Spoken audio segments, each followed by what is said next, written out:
반갑습니다. 예, 식사들 하셨습니까? 예, 많이들 하셨어요? 예, 좋습니다. 저희가 이제 식사도 하고 또 바깥에 보면 경치가 너무 좋기 때문에 사실 이런 자리가 쉽지는 않습니다. 세계관이라는 게 좀 우리가 고민해야 되고 생각해 봐야 될 그런 문제이기 때문에 쉽지 않은데, 그럼에도 불구하고 이렇게 오셔서 세계관에서 고민하고 또 같이 생각해 보고 해주셔서 정말로 감사하고 또 존경합니다. 정말로 감사를 드립니다. 지난 시간에 저희가 이제 그 프란시스 셰퍼의 세계관에서 일부 공부를 했었습니다. 그런데 이번에는 이제 두 번째 시간이기 때문에 여기 보시면 이제 처음 오신 분도 있고 해서 제가 잠깐 리뷰를 해드리고 다음 순서로 넘어가도록 하겠습니다. 그 전에 앞서 이제 점점 자리가 채워지고 있는데요. 한번 주위를 돌아보시면서 가볍게 인사를 나누도록 하겠습니다. 어떻게 나누시냐면, 하나님의 형상이신 당신이 정말 귀하고 아름답습니다 라고 인사 나누겠습니다. 예, 정말 하나님의 형상이신 여러분이 정말 귀하고 아름답습니다. 자, 그러면 그 리뷰를 잠시 지난번 했던 걸 하고 본격적으로 들어가도록 하겠습니다. 지난 이야기를 한번 보겠습니다. 예, 지난번에 저희가 이제 강의 목표를 가지고 시작을 했습니다. 어떤 목표였냐면 역사적 세계관의 흐름을 통한 기독교 세계관의 정립이라는 목표를 가지고 시작했습니다. 그래서 우리가 역사를 쭉 보면은 중세, 르네상스, 종교개혁, 계몽주의, 현대철학으로 이어지는데요. 이런 시간적인 흐름에 따른 철학, 세속적인 우리 세상을 얘기하는 겁니다. 철학, 신학, 문학, 과학, 그리고 예술 등을 흐름을 통한 분석을 해보았습니다. 그리고 개혁주의 신앙관과 세상의 사상 흐름을 서로 비교하면서 과연 우리가 성경 가운데 어떻게 이를 해석하고 적용해야 되고, 또 젊은 세대들이 어떻게 기독교 세계관을 가져야 될 것인가 라는 문제를 한번 생각해 보았었습니다.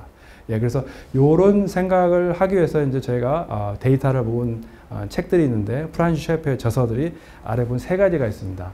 보시면 첫 번째, 이성으로의 도피, 살아계신 하나님, 그러면 우리는 어떻게 살 것인가. 요게 이제 세 가지 책 제목인데, 이 외에도 많은 책들이 있습니다. 그렇지만 요 세 가지가 가장 엑기스였기 때문에 요걸 많은 백데이터를 가지고 저희가 강의를 만들게 되었습니다. 그래서 시중에 가시면 이 책을 구입하실 수가 있으세요. 그래서 시간이 나시면 강의 후라도 이 책을 꼭 구입하셔가지고 한번 보시면 굉장히 도움이 되실 것입니다. 그리고 이제 졸리시니까 제가 나중에 그 퀴즈를 하나 내도록 하겠습니다. 그러면 이제 그 퀴즈한 선물이 굉장히 있는데, 선물은 유럽 여행 티켓? 저기 장로님 됩니까? 그러면 그 뭐 유럽 여행 티켓을 담을 수 있는 봉투를 하나 제가 준비해드리겠습니다. 네, 그럼 한번 시작해 볼까요? 예, 처음부터 영어가 나와서 조금 이제 복잡한 생각이 드는데, 제가 원작자의 그래도 좀 나중에 보시면 이해를 돕기 위해서 일단은 원작자의 그런 언어를 그대로 영어를 집어넣습니다. 그래서 요게 이제 우리가 일반적으로 사람들이 사고하는 모형이 되겠습니다. 그래서 보시면 윗부분이 있고 아랫부분이 있습니다. 윗부분이 이제 은총, 그 상층부가 있고요. 아랫부분이 하층부가 있습니다. 그래서 우리가 어떤 사물을 생각할 때 이런 모형 가운데 생각하는데, 그 상층부에는 뭐가 있냐면 하나님의 세계가 있습니다. God the Creator. 그리고 아래는 하나님이 창조하신 The Created. 밑에 보시면 피조물의 세계가 있습니다. 이런 형식으로 일반적으로 사람들이 이제 사고를 하게 됩니다. 그래서 이 단어를 조금 보시고 머릿속에 집어넣으시고 우리가 계속 진도를 나가도록 하겠습니다. 왜냐하면 이 개념에서 계속 우리 사상이 출발하기 때문에 이걸 꼭 기억하십시오. 위에 상층부는 하나님의 세계, 아래층은 피조물의 세계, 은총과 자연, 상층부, 하층부, 이 개념을 머릿속에 한번 꼭 집어넣으시기 바랍니다. 네, 그런데 이걸 시작하기 전에 우리 개혁주의 선배들의 신앙을 한번 보도록 하겠습니다. 개혁주의 신앙의 선배들이라 하면 우리의 칼뱅과 루터, 이 종교개혁자들의 그런 개혁주의 신앙과입니다. 그분들도 똑같이 은총과 자연, 이런 어떤 우리의 사고 프레임에서 생각을 했는데, 우리 종교개혁자들 그리고 우리 기독교인들은 이런 은총과 자연 부분이 굉장히 밸런스가 있습니다. 그게 어떤 내용이냐면 오른쪽에 보시면 우리가 생각할 때 온 우주는 하나님에서 창조되었다는 하나님이 계시고 그 위에 하나님의 형상으로 만들어진 인간이 있고 그 다음에 그 밑에 동물과 식물이 존재하게 됩니다. 그래서 하나님께서 창조주로 계심으로써 모든 피조물에 의미를 부여하게 됩니다. 왜냐하면 사람이란 존재가 하나님이 만드셨기 때문에 하나님의 형상으로 만드셨기 때문에 존재합니다. 그렇기 때문에 그런 의미 부여가 가능한 것들입니다. 그리고 인간은 특별히 하나님의 이미지에 의해서 형상에 의해서 창조되었기 때문에 에덴 동산이 죄에 의해서 오염된 후 그냥 놔두지 않고 또 인간을 통해서 이 온 우주를 매니지먼트 하도록 다시 말해서 관리하도록 그런 그 사명을 부여하셨습니다. 예, 그런 이제 어떤 개혁주의 성경관이 우리의 성경관이 되겠습니다. 그래서 요게 개혁주의 성경관이고 이런 성경 전체의 맥락에서 우리는 사물을 파악하기 때문에 저희는 상층부와 하층부의 어떤 분열이나 어떤 뭐라고 할까 이분적인 그런 형상이 생기지 않게 됩니다. 그런데 우리가 이제 계속 공부를 하게 되면 어떤 현상이 일어나면 세속적인 사회에서는 상층부 하나님의 세계를 없앱니다. 없애고 그 위에 자기가 뭔가 인위적인 것을 부여하게 됩니다. 그럼을 통해서 굉장히 사상의 문제가 생기고 인간의 존재론이라 할지 이런 부분에 굉장히 절망적인 부분으로 가게 됩니다. 쭉 보시면 알겠지만 굉장히 뭐라고 할까 요 상층부 하층부의 이해 그리고 이제 어떻게 분열되는지 종교개혁자들이 이걸 어떻게 통합했고 뭉쳤는지 이런 개념을 조금 머리에 두시면 될 것 같습니다. 네네.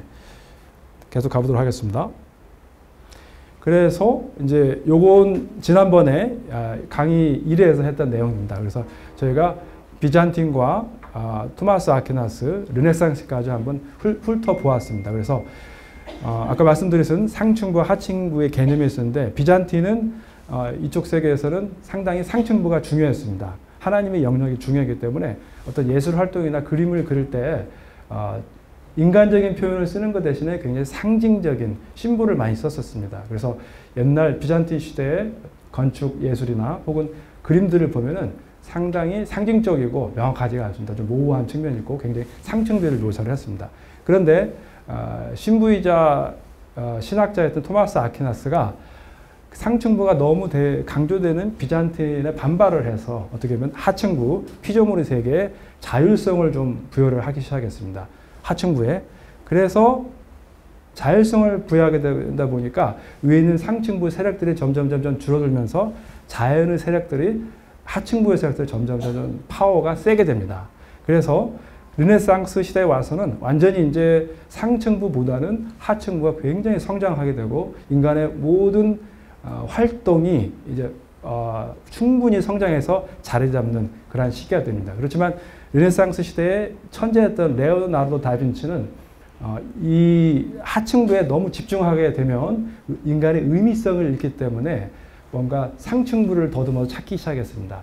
근데 우리 신앙이나 종교 개혁자들은 하나님이 계시기 때문에 하나님께서 의미를 주시기 때문에 그러한 의미성을 갖출 수가 있었는데 레오나르도 다빈치는 그러니까 인격적으로 하나님을 믿지 않았기 때문에 상층부에서 뭔가를 찾으려고 계속 더듬었었습니다. 근데 결국은 찾을 수 없었고 절망 가운데 죽을 수밖에 없었다라고 지난 1강의에서 우리가 끝맺음을 갖게 되었습니다. 그러면 지금부터 한번 이 강의로 가볼까요? 준비되셨습니까? 네네. 예, 가기 전에 한번 1강의 때 그림을 살짝 훑어보면서 다시 한번 점검해 보도록 하겠습니다. 비잔틴 시대는 보시는 바와 같이 성스러운 것은 심볼로 표현했었습니다. 그렇기 때문에 그림을 보시면은 뭐라고 할까요? 약간 추상적이기도 하고 어떤 디테일한 면보다는 상징성이 쭉 나열되게 되어 있습니다. 그런데 이제 그 토마스 아퀴나스 이후에 인간의 자율성이 자연 부분에 침투가 되고 이 부분이 점점 성장하기 시작할 때 보시면은 반 에이크라는 사람이 그림을 그렸는데 옛날 화가들은 굉장히 중요한 것은 앞쪽으로 빼었고 굉장히 크게 그렸습니다. 근데 보시면 제 가운데 있는 데가 어린 양이 한 마리 있죠. 여기 예수님을 상징하는 신앙적인 부분인데 그 부분이 뒤로 후퇴하면서 앞부분이 어떤 실제적인 인간의 모습이 더 커지는 그러한 현상이 일어나게 됩니다. 그리고 뒤에 보시면 배경도 나무 그림이나 이런 초목들이 빽빽하게 잘 그려져 있죠. 이런 식으로 자연이 피조물의 세계가 점점 확대가 되기 시작합니다.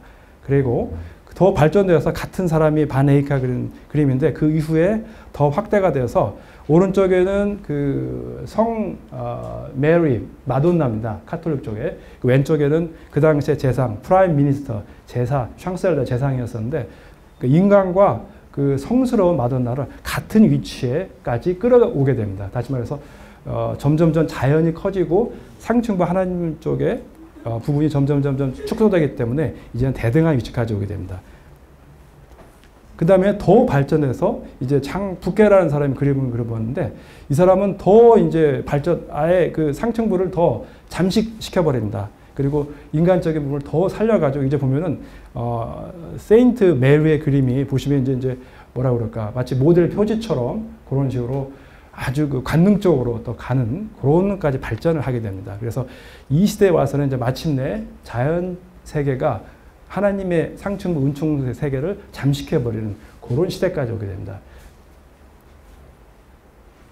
예, 여기까지가 지난번에 했던 르네상스까지의 교육이었습니다. 재밌는 그 전에 재밌는 게 하나가 있는데 이런 논제들이 있습니다. 성경에 과연 과학하고 대치가 되느냐 이런 의견들이 많이 있는 것 같습니다. 그렇지만 우리 그 많은 근대 과학자들 쭉 보시면은 뭐 코페르니쿠스나 갈릴레오, 케플러, 그다음에 패러디 이런 사람들 그리고 심지어는 그 원자 폭탄을 발명한 사람이 누구죠? 아인슈타인이 이제 상대성 이론으로 했지만 그걸 실제로 큐레이트한 사람은 오펜하이머, 영화도 나왔죠. 그분까지도 어떤 세계를 갖고 있었냐면 이 세계를 과학적으로 연구함에 있어서 하나님께서 창조하신 세계는 세계가 있는데 그 세계는 규칙성이 있고 법칙이 있다. 이런 전제에서 출발했습니다. 이런 전제에서 출발해서 많은 과학적인 자산들이 발생을 했습니다. 그래서 오펜바흐는 하나님을 믿지는 않았지만 그래도 이 사람이 실제로 고백하기에 많은 우리가 과학을 하는 베이스가 성경으로 출발했고 하나님께서 창조하신 피조물 세계가 규칙성과 과학이 있다라는 전제하에서 과학의 모태가 되고 발명의 모태가 됐다. 이런 고백들을 하게 됩니다. 그래서 이런 것들을 보시면은 성경과 어떤 과학의 세계는 서로 반대되는 현상이 아니고 하나님께서 창조하신 피조물을 연구하는 게 바로 과학이다. 이런 입장을 볼 수가 있는 것 같습니다. 예. 이제부터 이제 본격적으로 정말 2강인데요. 계몽주의 철학부터 시작을 하도록 하겠습니다. 이제 종교개혁까지는 저희가 한번 다뤄봤고, 이후에 계몽주의와 현대 철학으로 흘러가게 되었습니다. 네, 계몽주의 철학자의 이제 대표성을 가진 사람들 두 분을 저희가 뽑았는데, 칸트와 루소입니다. 계몽 철학은 여러분께서 아시겠지만 이성이 상당히 중시되는 그런 세계입니다. 그래서 모든 사물을 판단할 때 이성적인 사고를 갖추고 판단하자 이런 의미가 있었는데 칸트는 특별히 의미가 있는 사람이었는데 이분은 사고 패러다임을 좀 바꾸신 분입니다. 어떻게 바꿨냐면 이전에 칸트 이후에는 이랬습니다. 우리가 사과라는 어떤 대상이 있을 때 그 사과를 우리가 인지를 할 때 어떻게 우리는 인지를 이거 사과라는 것을 알 수 있냐면 하나님께서 태초에 만물을 창조하시고 얘는 사과다라고 명명을 하셨어요. 그렇기 때문에 그게 사과가 되는 겁니다. 절대성 가운데 사과라고 명명이 되었기 때문에 그게 사과입니다. 근데 칸트부터는 좀 생각이 달라집니다. 이제 사과라는 대상에 대해서 얘를 먼저 사과라고 생각하지 않습니다. 얘가 사과라고 하는데 얘를 진짜 사과인지를 알려면 상당히 내가 주관적으로 분석을 해봐서 얘를 빛으로 들어오는 색깔, 이런 여러 가지 표현을 해서 맛도 표현하고 이런 식으로 해서 내가 주관적으로 인식을 해서 사과라고 했을 때 그게 사과라고 표현되는 그런 사고 패턴으로 바뀌게 됩니다. 다시 말해서 칸트가 중요한 이유가 뭐냐면 칸트 이후에까지는 모든 진리와 어떤 우리가 명제 체계가 하나님께서 이거다라고 하셨기 때문에 그거가 되는데 칸트부터는 그게 아니고 이제 하나님을 데려옵니다. 데려와서 하나님을 내가 이렇게 이쪽 편에서 보고 이쪽 편에서 보고 해서 관찰을 내 스스로 하게 됩니다. 그래서 주관적으로 모든 사물을 보는, 그래서 내가 평가하는 그런 식의 사고 패턴의 변화가 되어버렸습니다. 그게 굉장히 중요한 의미를 가지는데, 그러니까 굉장히 이전에는 절대적이고 객관적인 그런 절대 진리가 있었다면, 이제는 칸트 이후부터는 주관적이고 회의적이고 상대적인 그러한 진리 체계로 패턴이 바뀌어져 버립니다. 그런 의미에서 칸트가 굉장히 중요한 의미를 차지하고 있습니다. 그래서 보시면 뭐 이분이 책도 굉장히 많이 펴내셨어요. 막 여러분들 들으시면 머리가 복잡한 뭐 순수 이성 비판, 크리티크 데어 라이니건 페어눈프트 이런 거, 크리티크 데어 프락티션 페어눈프트 뭐 좀 복잡하죠. 근데 용어들이 꽤 멋있어요. 그렇기 때문에 지식인들이 이런 걸 많이 차용을 해서 논문이나 이런 부분에 이제 들어가기 시작합니다. 그래서 논문도 칸트 이전에는 이제 기적적인 부분, 하나님의 어떤 부활, 어떤 기적들이 표현됐지만 칸트부터는 그런 거 이제 뼈도 줄입니다. 칸트부터는 기적이나 어떤 부활 이런 단어 자체가 의미가 없어집니다. 단지 인간의 이성을 통해서 갈고 닦아서 그걸 만들어내는 게 이제 어떤 결과물 중요하고 밸류 가치를 갖기 때문에 논문도 그 이때부터는 이제 그런 식으로 다 됩니다. 그래서 칸트가 그러면서 굉장히 중요합니다. 그리고 루소도 같이 계몽주의자였는데 루소 이후에서는 중앙에 보시면 사고 패턴이 조금 이제 변화가 되는데 자율적 자유와 자율적 자연으로 변화를 하게 되어 있습니다. 그 전에는 저희가 상층부에는 그냥 하나님의 세계, 보편적인 거, 의미를 주는 거 이런 표현이 들어갔고 그렇지만 그러고 밑에는 자연이라고 표현했는데 칸트 의회에서는 이제 자율적인 표현이 들어갑니다. 이 자율적인 표현이라는 인간이 주체적으로 이것을 평가하고 마음대로 할 수 있다 이런 표현이 들어갑니다. 그래서 그 루소가 보기에는 자율적인 자연에서 인간이나 모든 피조물을 바라볼 때 모든 것들이 죽었다고 의미가 없고 죽었다고 보게 됩니다. 왜냐하면 우리가 자연 피조물을 하나님 없는 배제한 상태에서 바라볼 때 모든 것은 기계적으로 움직입니다. 기계적으로 움직이고 그런 면에서 예를 들면 인간을 바라볼 때 이 사람을 계속 분석하고 분리를 할 수 있죠. 그러면은 나라는 존재가 있는데 뭐 더 분리하게 되면은 이 사람은 손과 발, 목이 다 분리되고 그다음에 이제 뼈가 있고 뭐 이런 내장이 있고 분리가 되고 결국 더 들어가게 되면 이 사람은 이제 그 분자가 있고 그 분자 가운데 또 원자가 있고 원자가 전자를 돌면서 물질체계가 구성되는 이런 식으로 생각하기 때문에 그런 기계적이고 물질적이고 수량적이고 갖춰진 세계에서는 인간이 더 이상 어떤 의미를 못 찾게 됩니다. 그렇기 때문에 의미를 갖고 낙관적이 되기 위해서는 이제 칸트가 상층부로에서 답을 찾기 시작하려고 노력을 하게 됩니다. 그래서 자율적인 자유인데 여기서는 이 사람이 말하는 자유는 말 그대로 내가 절대자 없이 내 마음대로 하는 거, 이게 정말 자율적인 자유가 되었습니다. 그래서 이 사람이 주장하는 것은 진정한 자유는 관습이나 제도에 묶여있지 않고 내가 마음대로 내가 원하는 것을 하는 거, 이런 식으로 이제 사고 패턴을 가게 됩니다. 그래서 문명을 탈피해서 자연으로 돌아가자, 이런 그런 철학적인 사상체가 흐르게 됩니다. 그래서 루소를 통해서 이제 백그라운드가 되는 게 보헤미즘, 이제 그 히피주의 그런 것들이 탄생을 현대사회에 갈수록 탄생을 하게 됩니다. 그렇죠? 근데 이제 성경적인 관점에서 한 가지를 추가하자면 인간의 진정한 자유는 방종처럼 막 풀어놓은 게 아니라 오히려 루소와 같은 하나님을 배제한 내 마음대로 자유는 오히려 육체의 노예가 될 뿐이다. 그렇기 때문에 정말 인간적인 정말 자유는 컨트롤의 개념. 하나님께서 이 땅을 창조하시고 에덴 동산을 만들었는데 에덴 동산이 오염이 되었고 그 오염된 가시 넝쿨과 엉겅퀴가 자라나는 그러한 이 사회들을 갖다가 컨트롤하고 매니지먼트하는 그런 개념을 할 때 하나님 가운데 있는 자유가 진정한 자유다라고 개혁주의자 신앙자들은 우리의 선배들은 얘기를 하고 있습니다.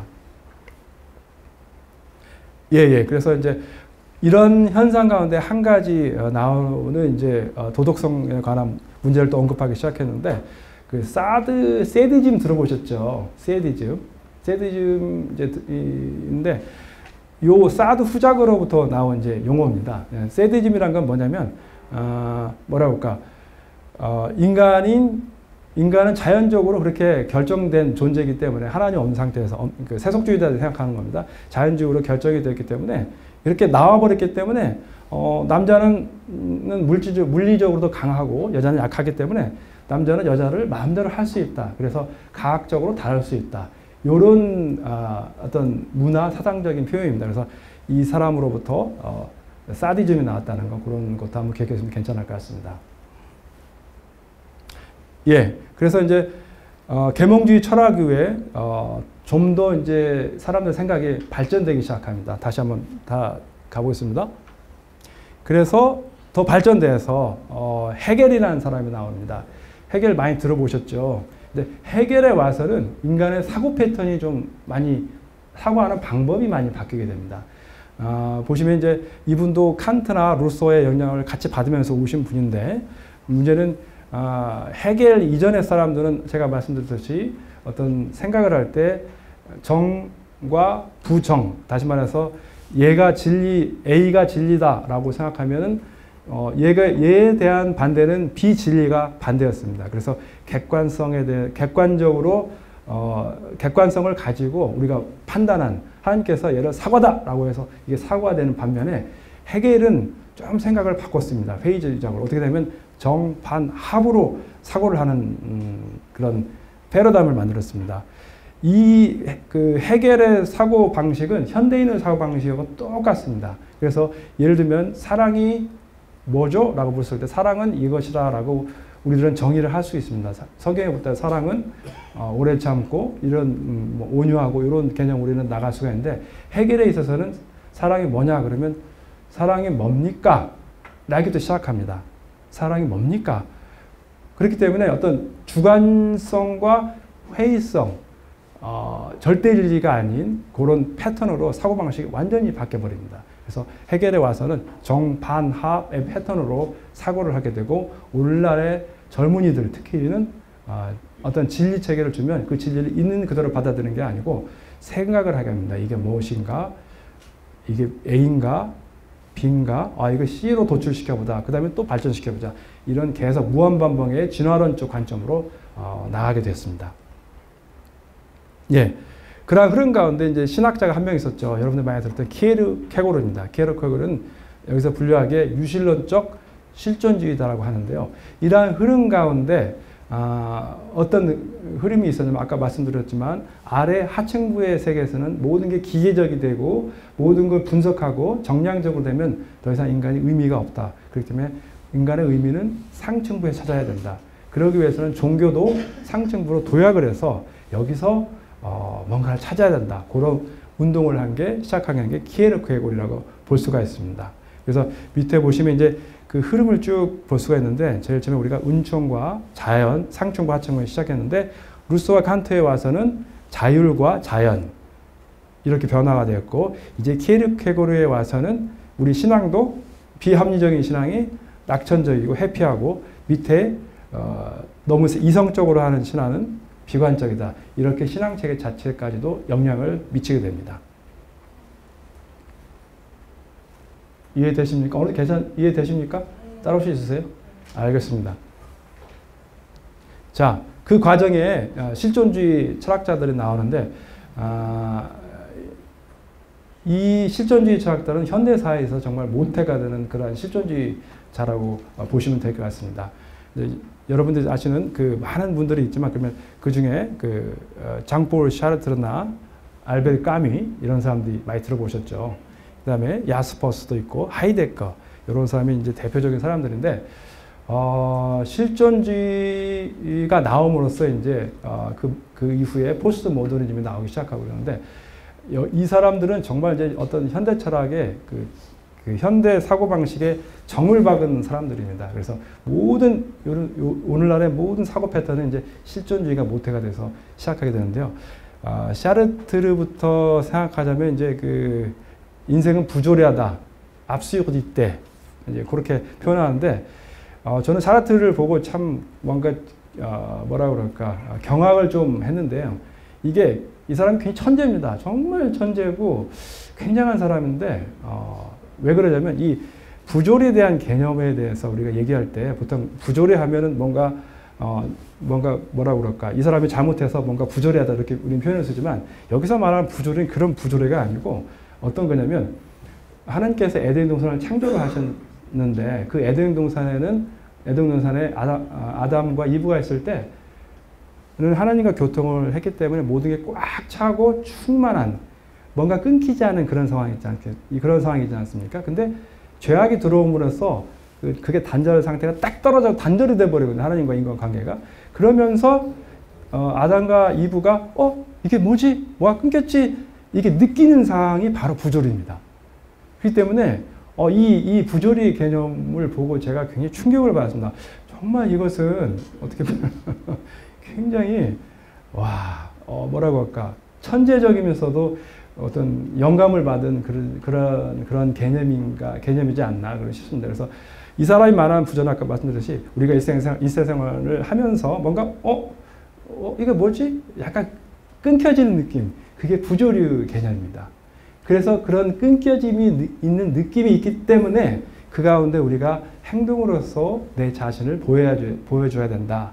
요런 이제 패턴이 바로 그 실존주의 철학, 샤르트르가 주장하는 철학입니다. 그래서 가장 많이 들어온 게 실존이 본질에 앞선다. l'existence possède l'essence.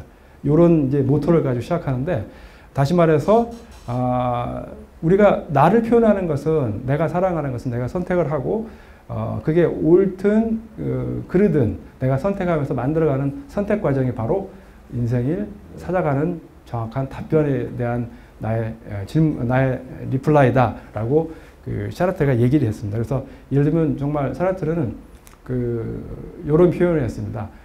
비가 많이 오는데 내가 운전을 하고 가고 있는데 어떤 노파가 걸어가고 있습니다. 비를 맞고. 근데 걸어가고 있는데 그 노파를 갖다가 내가 차를 세워서 그 양반을 태워서 집까지 안전하게 모셔주는 거. 케이스 하나. 케이스 2는 가다가 그 노파를 쳐버리는 겁니다. 그리고 가는 겁니다. 근데 거기에 대해서는 뭐 도덕성이 필요한 게 아니고 그 선택은 내가 하고 옳고 그름을 떠나서 실존주의를 이런 것이다. 내가 행동을 보임으로써 이렇게 하는 게 나다. 그리고 내가 삶을 살아가는 거라. 이렇게 주장을 하게 됩니다. 그게 샤르트르의 어떤 실존주의 철학이라고 보시면 되겠습니다. 근데 알베르트 까미는 같은 계통인데 좀 더 인간적입니다. 예를 들면 알베르트 까미는 그래도 사람이니까 노파를 태워서 집에까지 모셔야 된다. 이런 주의가 바로 알베르트 까미입니다. 예.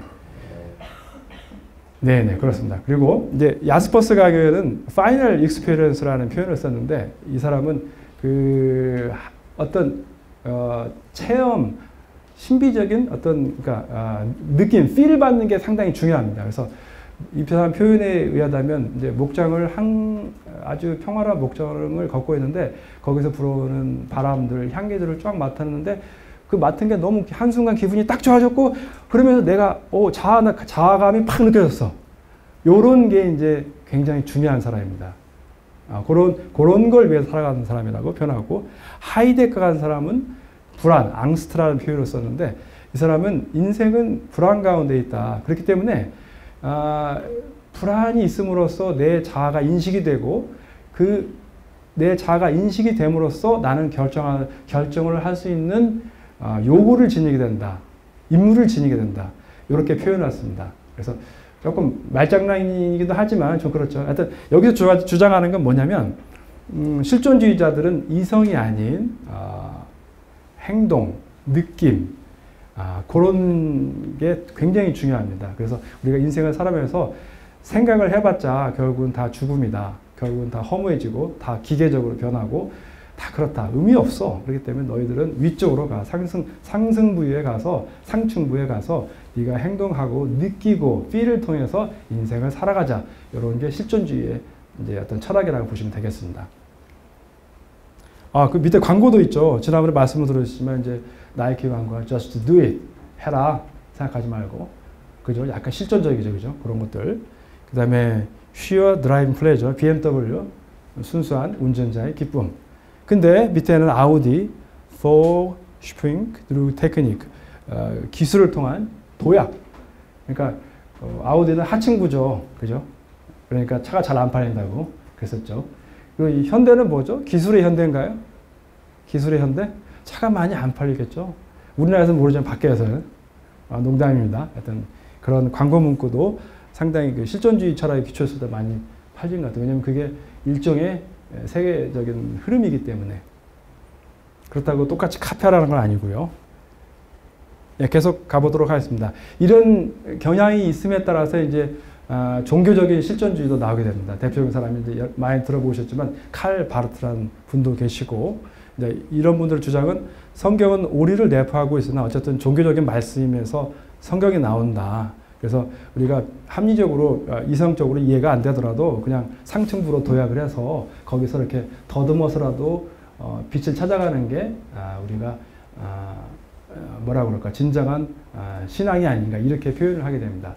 근데 문제는 뭐냐면 계획주의에 마틴 루터나 칼빈은 그렇게 생각하지 않았습니다. 우리의 성경은 굉장히 통시적입니다. 성경이란 말씀 하나님의 명령입니다. 뭐냐면 하나님께서 태초에 세상을 창조하셨다라고 선포를 하신 것을 우리 피조물들이 이해하고 인식하고 그 과정에서 하나님을 경배하고 이런 과정이지 이성이 배제되고 모호한 상태에서 막연하게 하나님을 찾는 게 아니라는 차이가 있습니다. 그래서 그런 변에서 칼바르트의 종교적인 실존주의와 우리 선배들이 말했던 칼뱅과 루터와 차이점이 있다고 보시면 되겠습니다.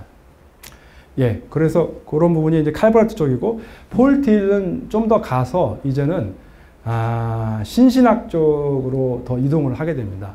그래서 이제 성경 믿음 자체를 보시면은 합리적인 것, 비합리적인 거 나눴는데, 비합리적인 것은 비이성적인 것, 비합리적인 것은 내포적인 단어를 쓰게 되고, 합리적인 것은 정의된 단어를 쓰게 됩니다.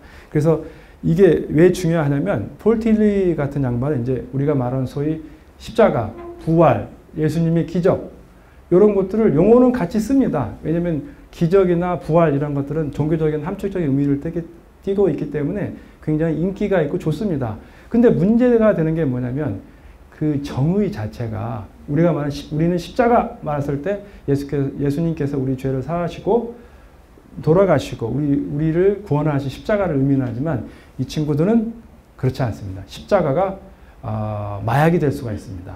같은 십자가를 표현이지만은 내가 마약을 하고 나서 뿅 느낌이 갔는데 내가 십자가 체험했어. 이런 식의 표현입니다. 그러니까 이 신신학자들이나 자유주의 그 신학자들 쓰인 표현은 저희가 쓰는 종교개혁자에 쓰는 표현과는 다릅니다. 우리는 성경적인 걸 말하지만 이 사람들은 말의 표현에 있지만 그 내용이 다르다는 걸 굉장히 주의할 필요가 있습니다. 네네. 그래서 좀 더 가면 이제 헉슬리 패밀리가 나오는데요.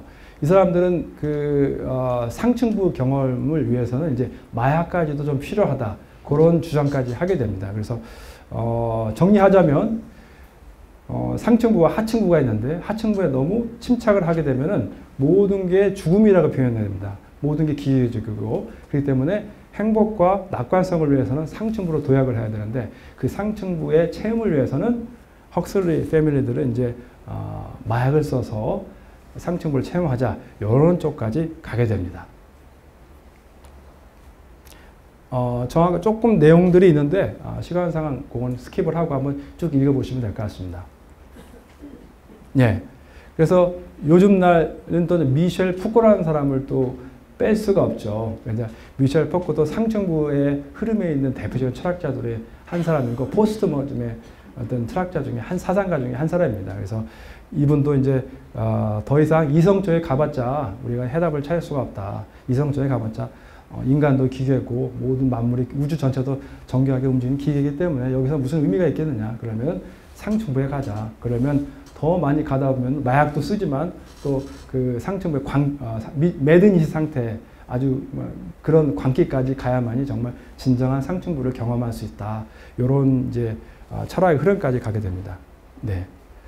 그리고 이제 구조주의 학파가 있는데 이것은 그 게슈탈트 학파라고 하는데 같은 흐름입니다. 이분들도 어떤 명제가 있으면 그 절대 명제에 대해서 있는 그대로 받아들이는 게 아니고 명제 자체가 문맥의 흐름을 통해서 주관적으로 분석하고 전체적인 입장에서 이해하자 이런 흐름 중에 하나라고 보시면 되겠습니다. 네네. 그래서 이제 상층부에 가면은 아까 마약도 있고 또 관계의 체험도 있고 그다음에 이제 그러기 위해서는 그런 흐름 중에 이제 상층부에는 신비의 영역, 신비의 영역에 그 상층부를 통해 올라가서 신비의 영역에서 의미를 발견하자. 이런 이제 표현까지 가게 됩니다. 그래서 아까 말씀드렸듯이 예수님을 만났다라고 하는 표현이 요즘에 와서는 비합리적인 상층부에서는 예수님을 만났다고 표현하지만 그 만남이 우리가 만난 십자가의 만남이 아니고 마약을 통해서 뿅 갔는데 그게 예수님 만났다. 이런 표현으로 쓸 수 있다는 겁니다. 그래서 그 자유주의 신학자나 신신학자가 말하는 그러한 표현은 겉모양은 포장되어 있지만 내용은 결코 그렇지 않고 자기들의 주관대로 상층비를 표현하고 있다는 걸 꼭 기억하셔야 됩니다. 예. 그래서 이제 이런 그 흐름에 의해서 조금 지루하시죠? 이제 그림 나옵니다. 그림을 통해서 한번 보시도록 하겠습니다. 보시면 이제 레오나르도 다빈치 같은 경우는 뭐라고 그럴까 고민한 사람, 르네상스에 고민한 사람이었기 때문에 아래에 있는 하층부도 고민했고 위에도 같이 상층부도 뭔지를 고민한 사람이었는데 그 당시에는 적어도 원근법이 있었고 그 왼쪽에 보시면 이제 최후의 만찬 원근법이 있고 비교적 사실적인 표현이 되어 있습니다. 그런데 오른쪽에 보면 이제 살바도르 달리 그 추상화이지 않습니까? 그 사람이 그리는 거 보면 이제 이게 같은 제목의 최후의 만찬인데 사뭇 분위기가 다르죠. 굉장히 좀 상층부로 도약해서 굉장히 모호하면서도 약간 신비적이면서도 그런 표현들이 있고 그 다음에 가운데에는 우리는 예수님, 왼쪽은 예수님이라는 걸 알지만 옆에 그 저기 오른쪽 그 그림에는 이게 여자 같죠? 여자를 집어넣습니다. 이런 식으로 상층부에서는 이런 식으로 표현이 되고 있습니다. 네, 다른 예술도 보시면 밀레 같은 경우도 상당히 그 전반적으로 이렇게 밸런스가 맞춰 있고 세세하게 표시되는 반면에 피카소를 보면 이게 상층부에서 나오는 이성을 배제한 상태에서 내가 주관적으로 상층부에서 의미를 갖기 위해서 만든 그림입니다. 그렇기 때문에 인간의 얼굴이 이렇게 이해가 안 가죠. 그죠? 이해가 안 가는 얼굴이 됩니다. 그래서 상층부의 영역은 내 주관적인 영역이고 내 필에 대한 영역이고 내 신비적인 영역이기 때문에 서로 교통이 안 됩니다. 그 해당 작가만 알고 있습니다. 해당 작가만 표현하기 때문에 일반 사람들은 이해할 수가 없습니다. 그게 요즘 현대 예술의 특징이라고 볼 수 있습니다. 예, 또 한 가지 그림 뭐냐 렘브란트 그림도 상당히 이게 뭐냐면 그 돌아온 탕자 렘브란트 그 그림입니다. 그래서 상당히 사실적으로 묘시가 된다는 반면에 모네가 같은 경우도 이제 인상파 후기 화가 그림 보면은 그림이 이뻐요. 되게 이쁘고 아름답긴 한데 문제는 이제 상층부의 개념에 있기 때문에 약간 모호하고 몽환적인 그런 인상파적인 그림을 볼 수가 있습니다. 자, 그래서 요건 제가 그냥 그 구글링을 통해서 베껴온 그림인데요. 그래서 대표적으로 요즘에 이제 예술들이 이러한 경향입니다. 그래서 상층부에서 만들어진 그림이기 때문에 저희가 이해할 수가 없습니다. 작가들만, 그 화가들만 이 그림을 자기 세계를 표현한 그림이 되겠습니다. 그래서 뭐라고 할까? 화랑에 가셔가지고 이런 그림들이 있으면 이해하려고 하지 마십시오. 가서 한마디만 하십시오. 그림 좋습니다. 그죠? 왜냐면 이해가 안 나거든요. 그 사람이 주관을 표현한 거고 상층부에서만 신비성과 어떤 뭐라고 할까? 비이성적인 것을 표현하기 때문에 자기도 사실 또 자기가 뭘 그린지도 모릅니다. 어떨 때는. 그런 게 현대의 어떤 사고 예술의 흐름이기 때문에 화랑에 가셔서 이해하실 필요는 없습니다. 그림 좋습니다라고 하시면 됩니다. 예. 그래서 이제 미술 쪽에서 봤는데, 그 음악 쪽에서도 보시면 이런 경향이 있습니다. 바하 같은 경우는 이제 뭐라고 할까?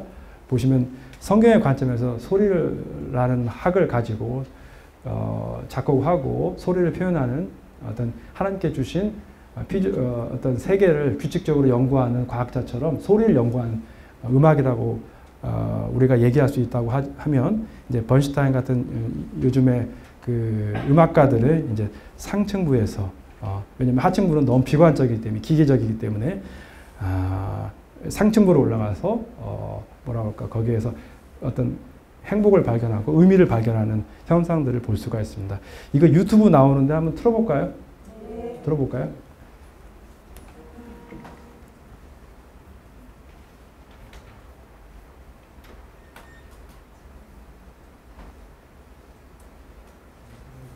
유튜브가 잠깐요.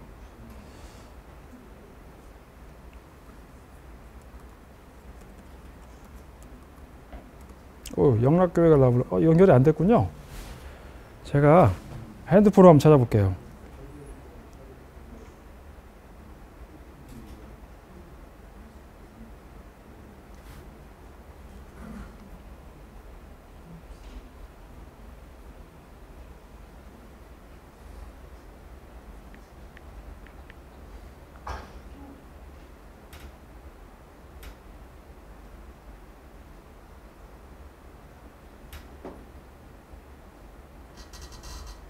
저는 국경 없는 의사회 소속 산부인과 잠깐 광고 드시겠습니다. 라고 합니다.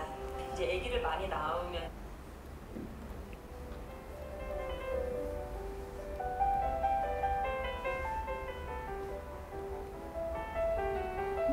바하의 음악입니다. 그죠? 이제 굉장히 들음으로써 굉장히 그 인간에게 평안을 주고 편안하죠. 그죠? 바하 음악들.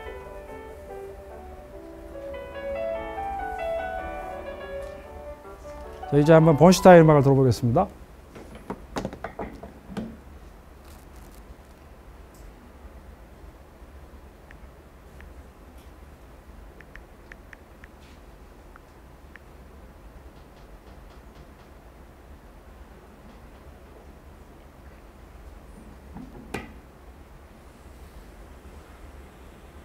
For all these I love.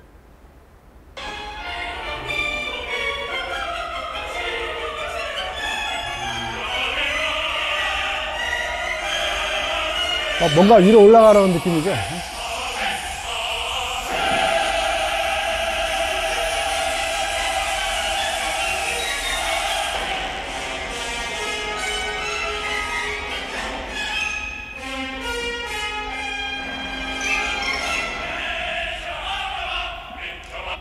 이런 느낌들, 그죠?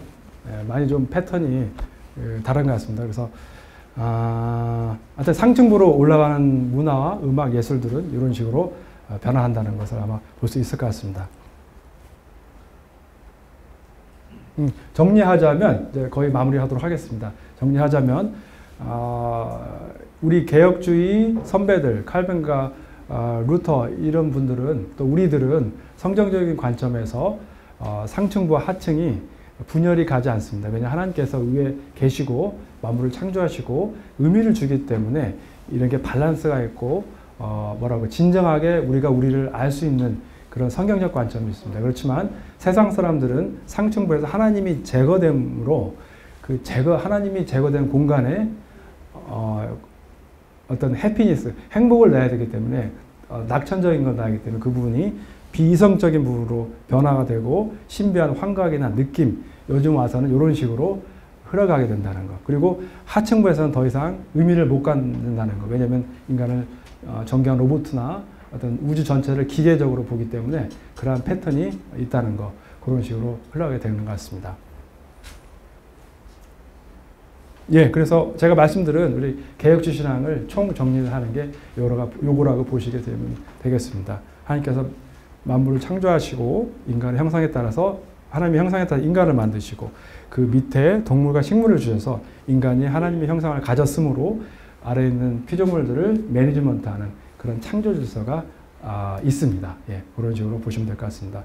그리고 이제 밑에 아브라함 카이퍼라는 사람이 나오는데요. 이분은 어떤 얘기를 하냐면 기독교 진리는 교회 안에서뿐만 아니라 삶의 전 영역에서 구현돼야 된다. 스피어 소버레니티라는 말을 썼습니다. 이분은 이제 네덜란드의 그 수상이기도 하셨는데 이 말이 굉장히 중요한 것 같습니다. 왜냐하면 우리가 그 생활을 하다 보면 교회에 와서 대부분 이제 목사님들의 말씀을 듣고 집에 가게 되는데 대부분 목사님들 시간이 없기 때문에 사실 이러한 기독교 세계관이나 창조에 관한 그러한 포커스를 거의 맞추지 못하시고 대부분 우리가 듣는 설교들은 우리는 타락 가운데 죄인이고 구원받았다. 이게 계속 무한 반복되는 그런 게 현실인 것 같습니다. 그렇지만 아브라함 카이퍼가 말했던 것이 말한 것처럼 그리고 우리 기독교 칼빈과 루터가 말한 것처럼 성경은 단순하게 그런 게 아니고 창조와 타락과 구속과 완성 전반적인 우리 삶을 아우르는 것이고 우리가 그러므로 우리가 여기 와서 예배드리고 교회에서 봉사하는 것만 아주 그 거룩한 게 아니고 밖에 있어라는 농부의 손길도 하나님께서 똑같이 관심을 갖고 계시고 특별하게 생각하시고 또 축복하신다는 거, 그런 의미를 우리가 찾을 수 있는 것 같습니다. 그래서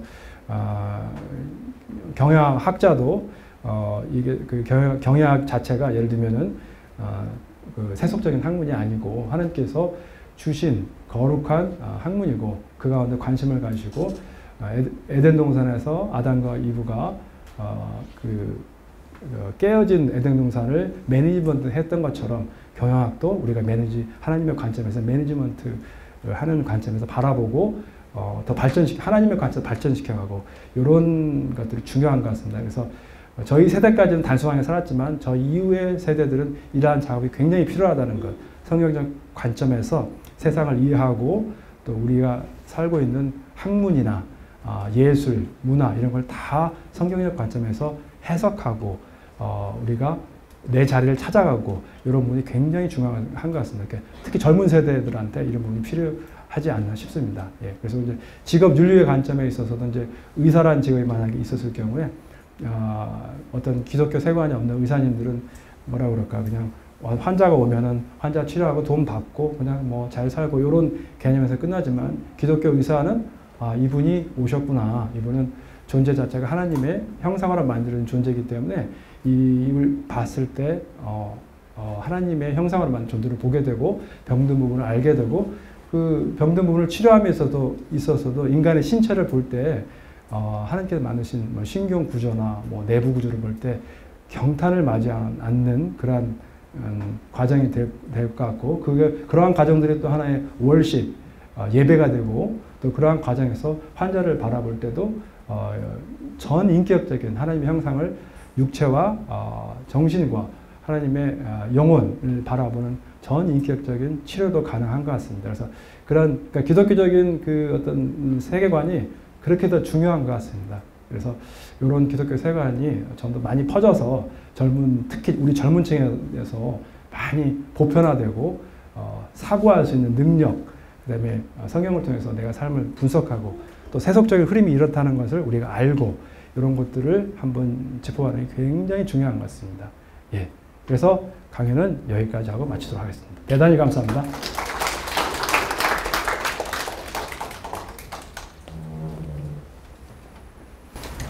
이 세상에는 두 가지 분류의 사람이 있습니다. 고생하셨습니다. 프란시스 시어퍼를 아는 사람과 모르는 사람이 오늘 알았습니다. 여러분들은 다 프란시스 시어퍼를 아는 분들이십니다. 하나님께서 우리 인간에게 이성과 지성을 주신 이유가 뭘까요? 행복하게 살라고? 성공하라고? 아닙니다. 그것도 의미가 있겠지만 우리에게 이성과 지성을 주신 이유는 이성과 지성을 통해서 하나님을 알아가는 지식이 넓어지고 깊어지기를 원하시는 것입니다. 하나님을 알아가는 지식으로 가는 그 길에 그 길을 건너는 것, 그 다리를 건너는 것이 인문학이라고 생각을 합니다. 그 인문학을 통해서 우리가 더 고급진 인간으로 살아야 되겠다고 생각을 합니다. 우리가 생각하는 그리스도인이 되는 것이 우리 홍보출판부 인문학 강의의 목표입니다. 우리가 왜 셰퍼를 들어야 되는지, 왜 아브라함 카이퍼의 우리의 삶에서 기독교의 진리가 구현되어야 된다고 생각을 하는지, 우리가 왜 행복만을 추구하며 살아가는 것이 아닌 것인지, 우리가 왜 교회를 나오고 왜 복음의 진리를 듣고 왜 전파하고 살아야 하는지, 내가 왜 우리 가족을 사랑하고 살아야 되는지 그 질문과 대답을 얻어가는 그 시간이 아닌가 생각을 합니다. 우리 손학원 집사님 보면 하나님이 정말 공평하신 하나님이신가 의문을 갖게 됩니다.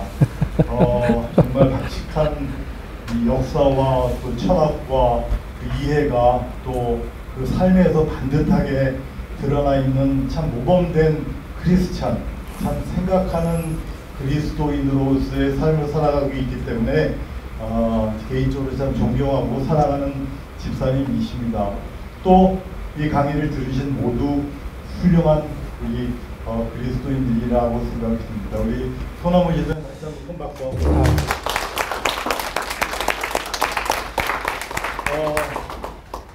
오늘까지 이제 마무리 짓고요. 다음 달에는 박신화 교수님께서 예술의 이해, 또 음악의 역사, 또 음악을 통한 그리스도인의 삶의 자세, 이해, 또 인문학적 관점에서 살펴볼 시간을 갖게 될 것입니다. 다음 달도 기대해 주시고요. 우리 소나무 집사님 마무리 기도 해주시고 장로님이 기도해 주시죠.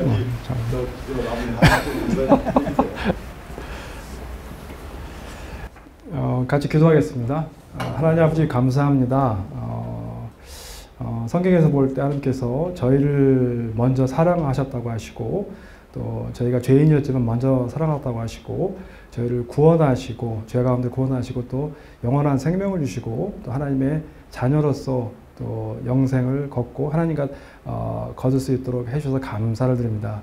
하나님 세상을 바라볼 때 참으로 복잡하고 많은 것 같지만 저희가 바라볼 때 진리는 성경 가운데 있고 하나님께서 모든 것을 이끌어 주심을 믿습니다.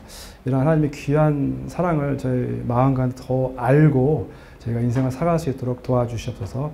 하나님께서 여기에 참석하신 모든 분들 축복하여 주시고 또 함께해 주시기를 기도드립니다. 감사드리며 예수님 이름으로 기도하였습니다. 아멘.